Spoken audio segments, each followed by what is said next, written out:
Welcome back to episode 2 of the Weatherford College EMS Podcast, where education meets experience and textbooks meet the street. I'm your host, Tyler Holland, also known as the NIH man, they like to call me, joined by our resident EMS historian, Adam Parrish, and the been there, done that career guru, Samantha Grimsley. Today we're kicking off a crucial chapter for our second semester paramedic students, Pharmacology. This isn't just drug names and dosages, this is about critical thinking, patient impact, and why what you give matters. We're here to break it down, keep it real, and maybe even have a little fun with it. So Sam, can you lead us off with our first question? Yeah, so I think last week we left off a lot with antiarrhythmics and talking a lot about amiodarone and lidocaine. So now that we're transitioning into cardiac arrest medications, what is your guys' take on amiodarone and lidocaine and the aspects of cardiac arrest? Well, I would like to start with my personal stance on all medications given in the setting of cardiac arrest, and it's that they're useless. Can't get any more dead than you already are, yeah, right? Exactly. And there's been plenty of studies that show that, and we'll dive into that here in a little bit. But my stance will not really falter on that point, that we waste a lot of time thinking about what medication we're going to give to this patient that's dead, when the only thing that really matters is pumping on the chest and providing oxygen. So how does amiodarone, in a sense, work when we're talking about the cardiac arrest setting as opposed to an antiarrhythmic in a patient who has a pulse with VTAC or a wide complex? Right. Well, the hope is that we could convert that rhythm, kind of settle down the heart a little bit whenever they're in cardiac arrest. The issues where the patient's in cardiac arrest versus VTAC with a pulse is that their heart's not perfusing as adequately as it should be, and that's why we're doing the chest compression. So that medication might not get exactly where it needs to be to provide that therapeutic effect. Yeah, we're trying to stabilize. Amiodarone gives us the opportunity to do this, mostly because it's going to block up a lot of those channels, sodium channels, but mostly potassium channels actually. And because of that, that's going to slow down a lot of the contractility issues that you're going to have with patients that went into cardiac arrest. With a prior recognized dysrhythmia or something like that. Mm-hmm. And then this allows us to have a better platform for hopefully then moving on to our other drugs and getting an effect to that. And yes, I know we spent a lot of time last time talking about amiodarone and what it does and how it works, and that it's kind of that Band-Aid for a lot of different things, and because it, like I just said, it blocks up all of those channels. But it also, it also is becoming more and more controversial, kind of like Tyler was talking about. There's been several studies. One that affected this area most recently in 2016 was the ALPS study, which was the amiodarone, lidocaine, and placebo, which was saline, which was the S. And it actually found that really there was no big change. And then we also talked about it a little bit last week about patients being neurologically intact. Right. Amiodarone has been shown to have less occurrences of patients going into cardiac arrest, getting ROSC, and then being neurologically intact with a score of 1 or 2, which is generally associated with a positive neurological outcome, and being able to get out of the hospital with a quality of life. Mm-hmm.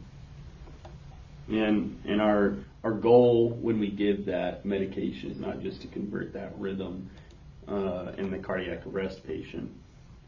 It's to hopefully prevent that rhythm from being a problem when we do get ROSC, right?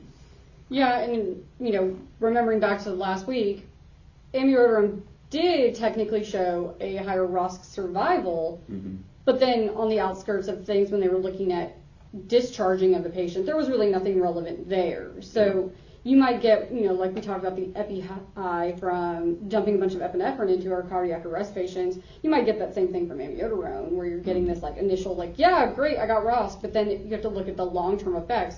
Is it really efficient? And Exactly. there's still a lot of studies out there that are being done. I mean, everything we're seeing is like, do this one day, don't do this the next day. Nobody really knows. We're just kind of throwing a dart and hoping it sticks. Right. So, what do you guys think about, complications or adverse effects of administering amiodarone in the field? I mean, they're already dead, right? How much more dead can they get? Exactly. Is there anything other than what we talked about last week with it having that prolonged period of staying in their system that you guys have seen or think about when you're giving it versus lidocaine? That really goes back into our point that we made last week is you're seldomly ever going to see, I would wager that you would never see an adverse effect of amiodarone in the field, right? Mm-hmm. So you can't kill them any worse than they already are. They're already dead. So we give the drugs, we do the right thing, we follow the protocols, and we get ROSC and we drop them at the hospital. And sometimes we do get a outcome report from them, sometimes we don't. So as far as the disadvantages go, as far as giving the amiodarone, we don't really get the chance to see that. Yeah.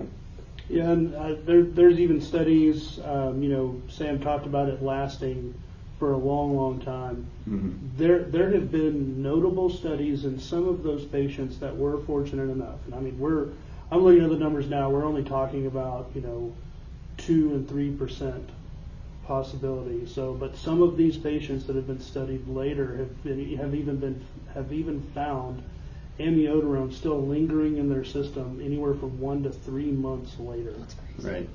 Okay.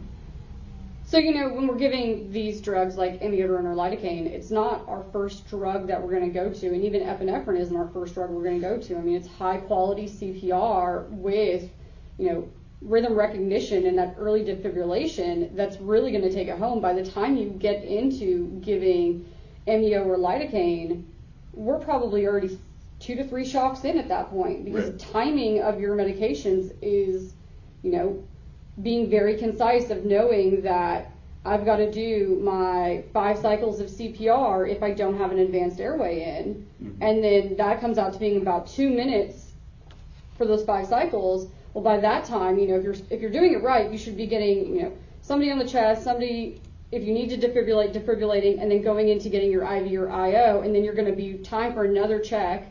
By the time you get to that check, if you have to defibrillate again or whatever rhythm you're in, you're going to be starting with epi no matter what. Yeah. So giving your epi, knowing epi is going to last 3 to 5 minutes, Mm-hmm. and then by that point you're ready for another rhythm check. You're either defibrillating or you're going back to it. Now, if you defibrillate, then yes, next we're going into a lidocaine or amiodarone, and it's just, I like to time it with my rhythm checks. Mm-hmm. This rhythm I'm giving this next rhythm I'm giving this. If I have to, go back and forth. Yeah. And that way I'm not doing both at the same time and then getting off kilter to where I need to be and everything of that sort. I don't know how you guys feel about that.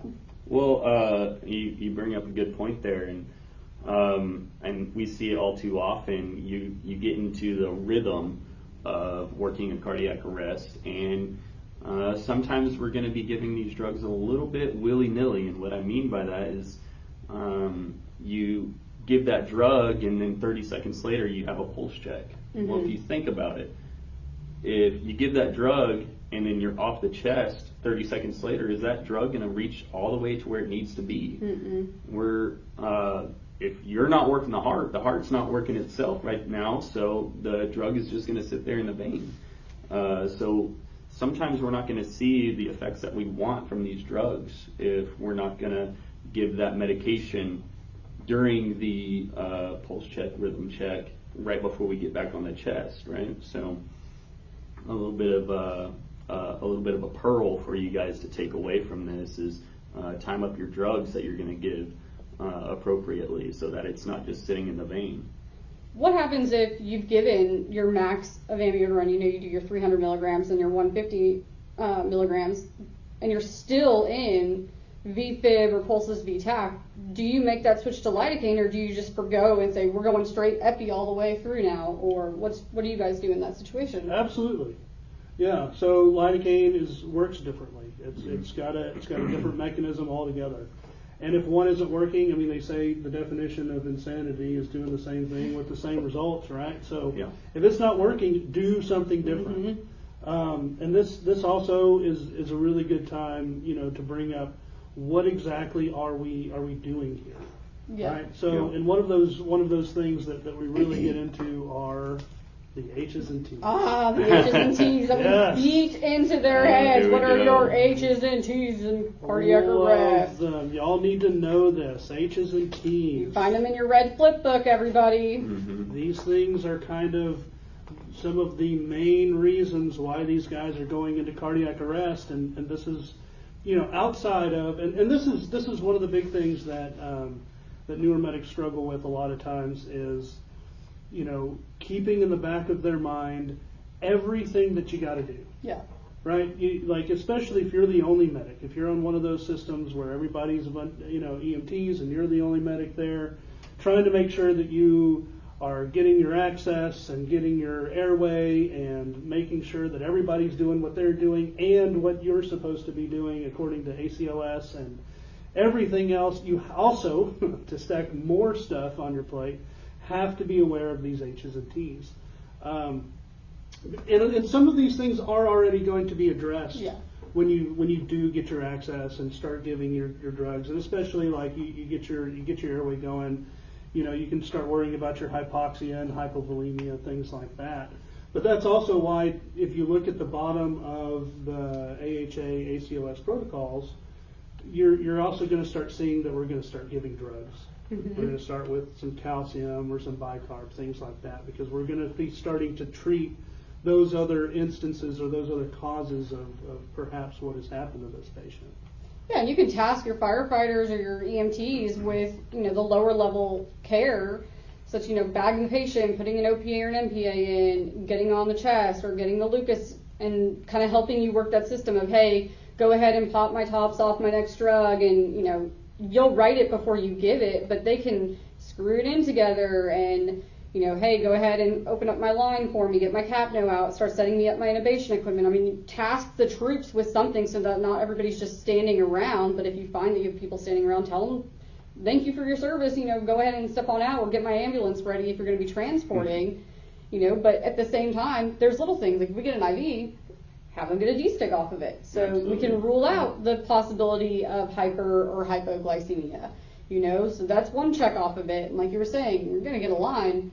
I always wide open my fluids on these patients. Absolutely. I mean, they need volume, obviously. We don't know what's going on. So giving them, volume right off the bat, you said it, fixing hypoxia, we've got a bag for them or breathe for them, whatever we're doing. If it's not working, fix it. And then we'll listen to lung sounds when we're assessing them and everything, so we'll know if we have a tension pneumo, and there goes the ruling, double dart your patient if you have a tension pneumo. Right. And then at the same time, if you got a tamponade, we'll go into that and doing pericardial synthesis depending on your medical direction and antidotes for toxins. So a lot of these things you're having to think in the back of your head, why is this patient in cardiac arrest? And that comes down to a very thorough assessment right off the bat, right? Absolutely.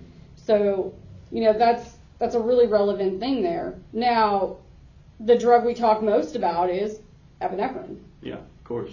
I mean, that is the end-all be-all with cardiac arrest. Everybody's give as much epi, but then, we all know that we get patients back in Ross that are just literally on epinephrine highs because it's adrenaline. Yeah. So I'm sorry, you'll hear some of those things where they say we have enough epi to get a rock to have a heartbeat. Yes.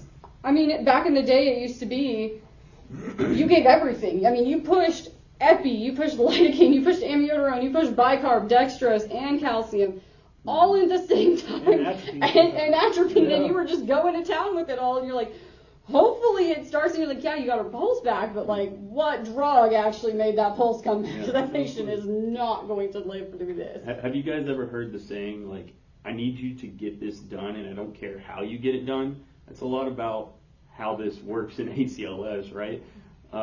We don't care how the pulse gets back. We just want it back. Yeah. That way we're not pumping on the chest. Although It's really hard to charting pump is on going the to chest. say otherwise, when you get into documentation. Sure, yeah. Code stamping your life packs is a lifesaver. If you want to put somebody on a definitely. task, just tell them to code stamp your monitor over and over and Yeah. over for you. So I think the biggest thing, if we go back to talking about amiodarone and lidocaine, is that if you convert that patient with one of those medications, you have to give a drip with it afterwards. So you've got to go into if you've gone in with amiodarone, you've got to get into your amiodarone 150 milligrams over 10 minutes, or going into your lidocaine drip as well. So thinking about that, like you said, we fixed the problem. Now we got to keep the problem away. And then that's where I'm going to go with that tangent. So, I'm going to let Adam take this question that I've got for him. Adam, tell me about why Epi is the cornerstone drug in cardiac arrest. Like, explain to us the beautiful alpha and betas and how it relates back to ROSC. Well, I'm really glad I got this one. The thing about Epi is that it doesn't work all that well. All right, so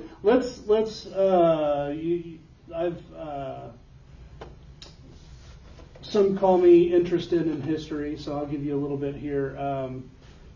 The whole reason we use epinephrine is because in the early 1900s there was an evil doctor who decided to go around, I'm pretty sure England, somewhere, probably London, I don't know, that's where all the bad stuff happens over there. Yeah.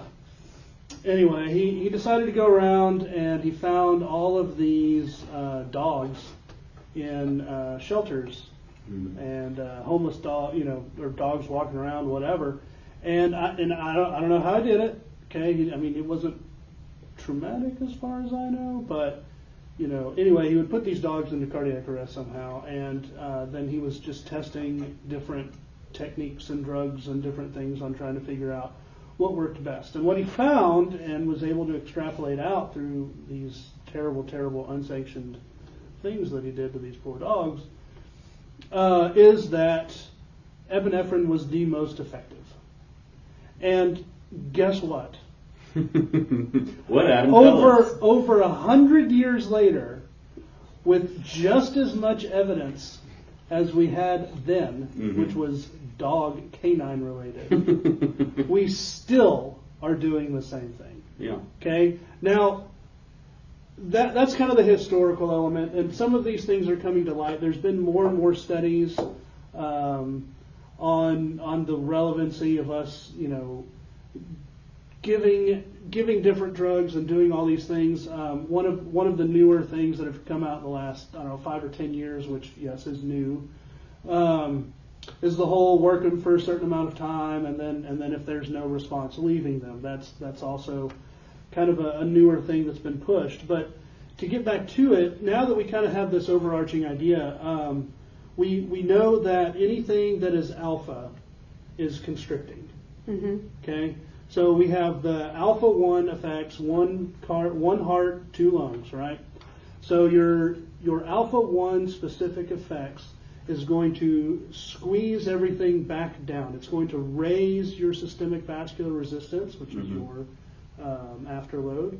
It is going to keep everything that is already in those vessels, all that fluid and everything, and it's going to squeeze down all those vessels. It's going to vasoconstrict. Right. Okay, and it's systemic. It's everywhere. But it also increases the likelihood, and this is where we go round and round and round and round. We have found that it does put cardiac muscle tissue in a higher likelihood to fire, essentially, to depolarize. And because of that, we say we continue to give that drug that we have found that evidence for. Now, it still only works in about 1 to 2% of people, depending on how soon it was given, Right. and depending on the dose that was given, and if that was done properly or not. One of the big things that we also struggle with is yay, great, high five. We've got that heart chugging along. We've achieved ROSC. We're getting ice cream, right? yeah. We're doing the whole thing. You know, we're looking at everybody saying, wow, we're amazing. We got this guy back. High fives all around. Let's take this one step further. So, their systemic vascular resistance is super high right now. Mm-hmm. And we have a heart that just stopped. Do you believe, then, that this heart is placed in the most advantageous of circumstances for it to continue to beat? No. Absolutely not. No, because everything is vasoconstricted down to, you know, as constricted as we can possibly get it. Mm-hmm. And because it's now having to work against all of this additional pressure, so the SVR is huge at this point. And you have a sick heart. You have one that's probably lost a huge majority of its ejection fraction, right? Mm-hmm. And because it's gone without blood, it's gone without oxygen. And if our response time is, you know, any more than 5 minutes, you start losing all of that tissue, right? Mm-hmm. And so you get to that point where even though we may be able to get the heart to go, and we may be able to keep it going for that 20 or 30 minutes, you know, then we find ourselves on the other end when they're at the hospital being treated, that their outcomes are not good. Right. Yeah.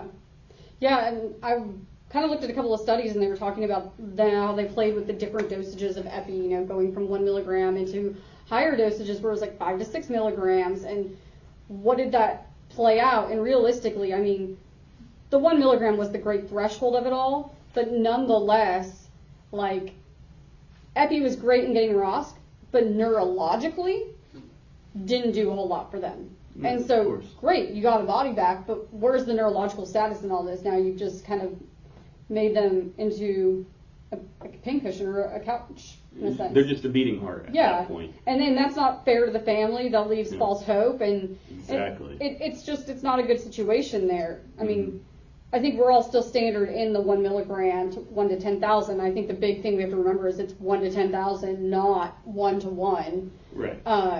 But I know at a time when COVID hit, there was a lag in being able to get epi in the ambulances, and so we had to make our own 1 to 10,000 in the field. And you want to talk about being chaotic? Now you've got to break open the ampule, and you've got to draw that out with a filter needle, and then you got to make your own. So realistically, what ends up happening is you take a flush, and you would just push out 1 cc out of that flush and draw up 1 cc of your epi of 1 to 1,000, shake it up, and you've got a 1 to 10,000 now. Yeah. And that's great when you're not on a chaotic scene and you're, running this around and doing multiple things. Just going back to what I had said at the very beginning here is when you have to go and do that, you're taking away your mental bandwidth. And if you're the only paramedic on scene, how long is it realistically going to take you to do that?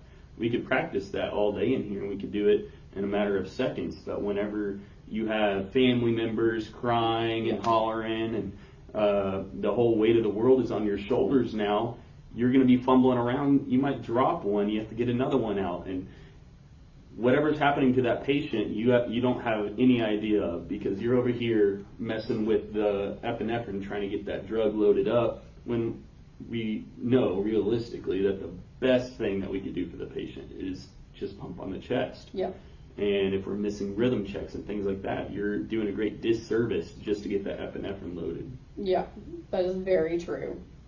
Have you guys heard of anything about how early administration of epinephrine and PEA and asystole will improve ROSC, but then when we look at it from a VFib and pulseless VTAC side, it actually needs to be delayed because we need that early defibrillation for neurological outcomes? Yeah, definitely. Yeah, it's more of one of those, and Sam was talking about it earlier, where you have your loading dose versus your maintenance dose. And where this comes in is, a lot of times that maintenance dose can be in conjunction with other things. So, and that's kind of what we're getting at a little bit here is with our VFib and VTAC, we need to get that rhythm out of here. We need to get that rhythm taken care of now. I've read some of these studies that say that even some of these other drugs can take 30 minutes to 50 minutes to 2, 3, 4, 5 hours sometimes to finally convert. And we all know that when somebody is in one of these lethal arrhythmias, then we're starting to mess with more than just, oh, hey, look at those squiggly lines, right? There's a reason for them to be in that arrhythmia. And so a lot of times we can in fact use epi, especially as a drip, after we've converted these patients out of these lethal arrhythmias to really support things like their blood pressure or even their heart rate, because sometimes you can cardiovert them and they'll be bradycardic. And epinephrine is a really good way to try to, again, what I was talking about with the alpha-1 effects, to really try to stimulate that heart to start working to where you're going to perfuse the rest of the body. Yeah, definitely. And when you've got that ROS patient, this might be anecdotal, but I've seen a lot where we do give serial epinephrine to that patient becoming, when you get that ROS, being hypertensive initially. And I see that very frequently, and like I said, this could be all anecdotal, but it would make sense, right? You got that just across the board vasoconstriction, and the heart is pumping as hard as it can, but we know that the half-life, 3 to 5 minutes on that drug, and it starts to wear off, and we wonder why our patients re-arrest. So that epinephrine drip can really make the difference as far as keeping the heart going, for sure. So I know we talk a lot about adults when we're talking about these podcasts, but let's switch over to something that's a little bit more sensitive, and that's pediatric patients. We have the big old Broslo tape that you can pull out, and it's great, but there's a lot on there. You've got to get them measured out, and it's all about a guesstimate, everything of that sort. Adam, I know you're still practicing in the field, and Tyler, you're still seeing a lot of patients coming into the hospital. Are you seeing a lot of people changing over to hand-heavy, where it's more of a conduced Broslo tape, and then they're making bags that are like, if you're a yellow, here's everything that needs to go to yellow. If you're purple, here's everything that goes to purple, and not having providers have to play this like guessing game and everything of that sort. Yeah, that's a very big thing in the hospital to have that. It is way easier. When we're talking about the mental bandwidth and everything like that, we're not trying to take away our attention from the patient whenever we're measuring everything out and then having to, okay, this is how much of the drug I need now. No, we just have it all right here. Just grab the yellow bag or whatever it might be. So we see that in the hospital big time. As far as in the field, I'm not exactly certain, but I know it would be a great benefit to them. I'm just worried about, the space requirements for it, right? Yeah, so the where I've practiced, we actually had in our bag, we had a pediatric bag, and it was done exactly that way, where you could pull that out, you would just, and it was all Velcroed to it, and you would just reach in and grab the blue or the white or whatever, and open it up, and it had everything, including tubes. It had all your dosage. It had everything right there for you. And it's a really effective way, again, to kind of pull away some of the potential errors, because we all know that we focus most on adults and elderly folks, so we know and expect this to happen. So this is what we do most of the time. This is one of those things that when we get into, we don't really practice this a ton, and we all also kind of get tunnel vision sometimes whenever it comes to children. For obvious reasons, and so it's one of those things that when you can simplify it to that degree, it's really effective, and it's really been helpful the couple of times that I've had to use it. Obviously, we start looking at the problem is, because we don't use it a ton, we're having to keep that much more material on hand. Exactly. And a lot of those things, will have like a 3 or a 3.5, and the next one is a 3.5 to 4 size, like ET tube, for example. Well, if you don't open that one for for however long and it goes out, well, you now have to have all these extra 3s and 4s laying around just to make sure to, and that's just an example of those kind of equipment challenges. So it's not super popular in the field right now. I know a lot of places will have like a pediatric shelf or pediatric area in their ambulance, and a lot of those are going to be stacked in a particular way where it goes either from left to right or right to left, whatever the decision is made there, whatever their SOPs dictate. Their ambulance needs to be set up to where you can start from one side and work your way from neonate all the way up to a 10 or 12-year-old when they start getting into some of those adult type sizes.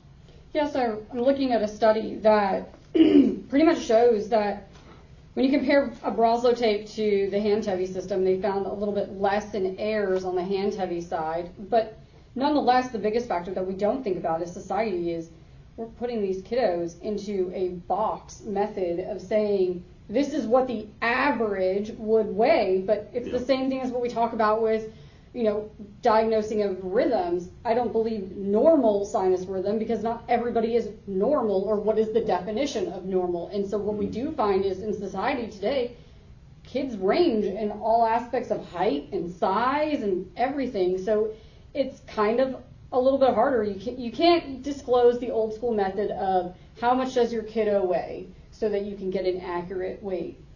That's the biggest thing. And I know the last cardiac arrest I ran on a kid, the first thing I was doing in my head is thinking about dosages and what am I going to be doing and running through those checks and balances and everything of that sort. What's the record that we say when you have a kiddo, sexual characteristics, we now transition over to adult dosaging, and that's one thing you have to take into consideration as well when you're on these patients. Just add that to the more bandwidth that you've got working through this. Exactly. Yeah. So the last drug we really have on the cardiac arrest output, and I know we talked briefly for a second about it, but is lidocaine. And is there anything else that you guys want to talk about as far as lidocaine goes in relation to cardiac arrest? Sure. Something that I was wanting to mention last time we were talking about lidocaine and amiodarone is, it's either amio or lidocaine, right? And the biggest thing that I see with lidocaine is who wants to do math during a cardiac arrest, right? And you've already got something going on. Do I really want to add math to it? Amio is going to be a lot easier.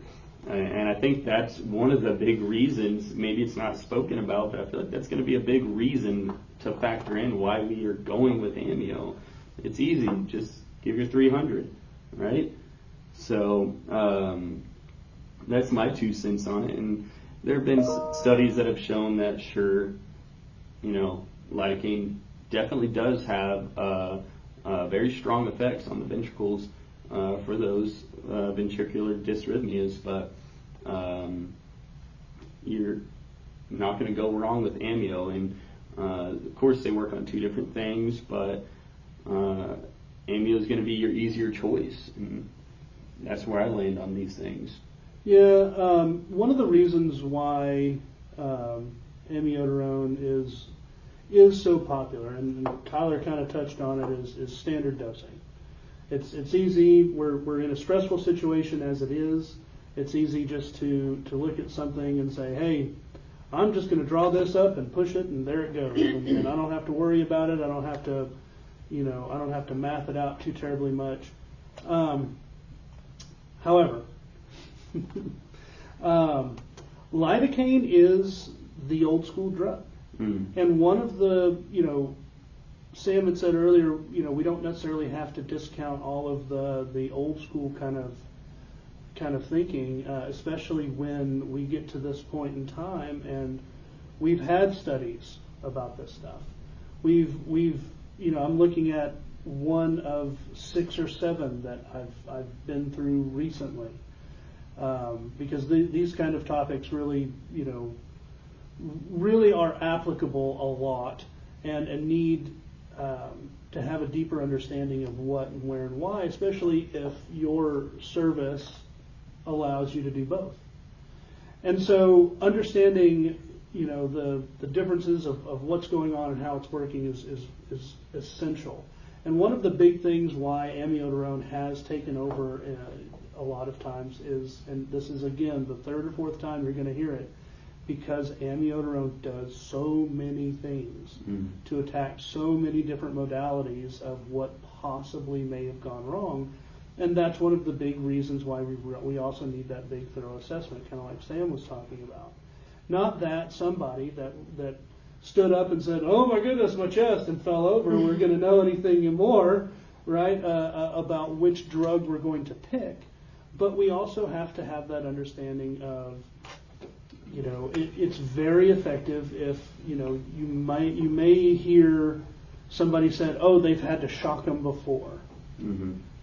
Or, "Oh, they have a, I don't know, they've had V something, I don't know what it is," or, something like that. And you start thinking, well, that's a ventricular problem. Especially if we're able to kind of isolate the greater possibility that it was an outcome from some kind of ventricular issue, then lidocaine may probably be the better answer there. Sure. Yeah. So, American Heart Association came out in 2023 with their new standards, and one of the things that I found interesting is that they're actually saying that bicarb, mag, and calcium are no longer going to be recommended in the pre-hospital setting because they haven't found any evidence that it actually works. Yeah. Now, one of the interesting things, and this is the first for me of hearing it, is they're toying with the idea of a corticosteroid administration. They haven't seen anything that's saying yes, but they haven't seen anything that's saying no. So, I mean, there it is. Who knows in the next 10 years? If it doesn't hurt them. We might be seeing, Solumedrol or Dex coming out to play. But who knows? Open up the drug box and, I landed on here, yeah. But it makes sense, right? Like, why would calcium work in somebody whose metabolism has shifted to an anaerobic state? Exactly. Right? Like, their body doesn't know what to do with any of that stuff. And I mean, they do say if you know that the patient is dealing with an electrolyte imbalance or has a need for the antidote of sodium bicarb, then by all means go for it. But in the sense of let's just try it to try it, there's no real benefit in ROS in that sense. And so I find that very interesting as those are coming out. And then the other thing it was talking about was that we talked about it last week, but we don't even have it on the table today, is procainamide. Right. And it's not a first-line drug in cardiac arrest patients because, while it has a great efficiency in an antiarrhythmic, it doesn't have a purpose here at this very second in our cardiac arrest patients. And so, I mean, realistically, that's what I've got in relation to cardiac arrest drugs. I mean, it's like orchestrating a symphony. You got to just kind of play with it. You got to run it, and you can have everything go right, and you can have everything go wrong, and it can feel like chaos and be the smoothest thing. But remember that slow is efficient and fast, and trying to rush and just full-on chaos is not going to make the situation any better. Yeah. What they say in racing is fast is smooth and smooth is fast. Yep. My last few cardiac arrests that I've run have gone well, even though the outcome may not have been fantastic. There was a few challenges on a couple of them, but there really hasn't been a time recently where there's been a big panic and then freak out. Yeah. Generally, when you start seeing people tearing everything apart and throwing things, that means things are going wrong, or somebody's having one of those moments. And without sidebarring too terribly much, this is where we find real value in finding that command voice, being that calm amongst the storm, and being able to take a step back and say, hey, this is what I need you to do. You need to focus on this. I'm going to take care of this, things of that nature. And this is also where, having that mindset of we approach this the same way every time really kind of kicks in. Yeah, I know the benefit for me when I was in the field is if we knew we had a known cardiac arrest coming out, or you saw something in dispatch where they were kind of toying with it's an unresponsive or an altered and there may be something going on, but they're not really sure. I mean, I immediately was I'm little enough, if I wasn't driving, obviously, I can sneak through the back of the ambulance and I can start getting everything on the gurney. Nothing was left unturned. The Lucas was thrown on there. The bag was thrown on there. Obviously, we had our monitor. We got our backboard.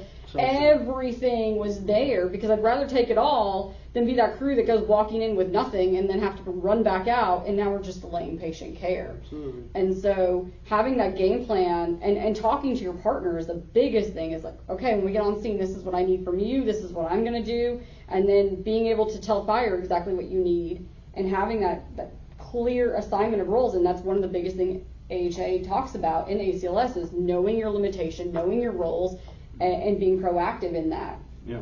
And so, do y'all have anything else that you would like to add in on the cardiac arrest drugs? I would just like to add the study that I've been looking at for the association of survival rates with the drugs in cardiac arrest.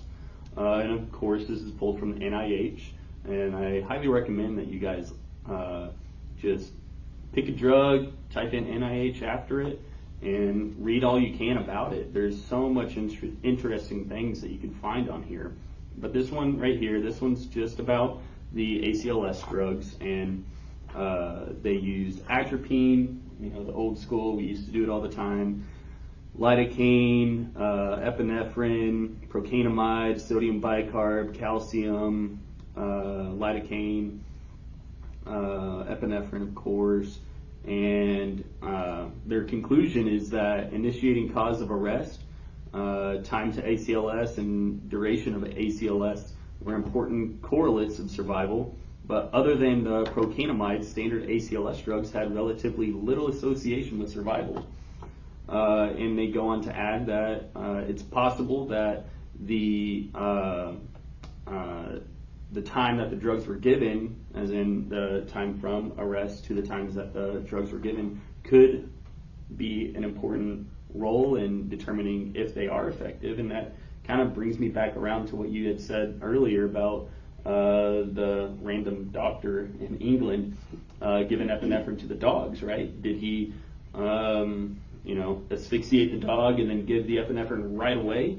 That could be why he saw such great effects. And how these drugs could be very beneficial is that immediate epinephrine right whenever they go into cardiac arrest could provide that heart with enough gumption to get going again.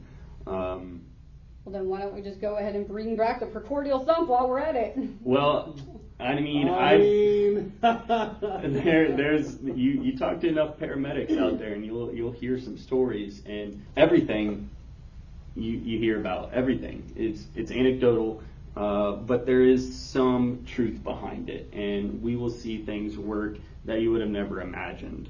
But we do know a handful of things that do work 100% of the time, or at least they are going to be the most effective thing to do 100% of the time, and that's going to be pumping on the chest, electricity, and breathing. Yep. So if you're doing all of that perfectly, we can start worrying about drugs now. Yep, absolutely.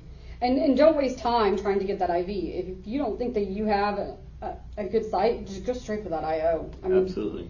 The quicker you're in, the better. Yeah. Especially that humoral head IO. Yep. Absolutely. Yeah. Well, y'all, that's a wrap on this episode of Weatherford College's EMS Podcast. Big thanks for tuning in as we kicked off this pharmacology topic on cardiac arrest medications. This is a topic that can feel intimidating, and it gets clearer with every call and every repetition, truly.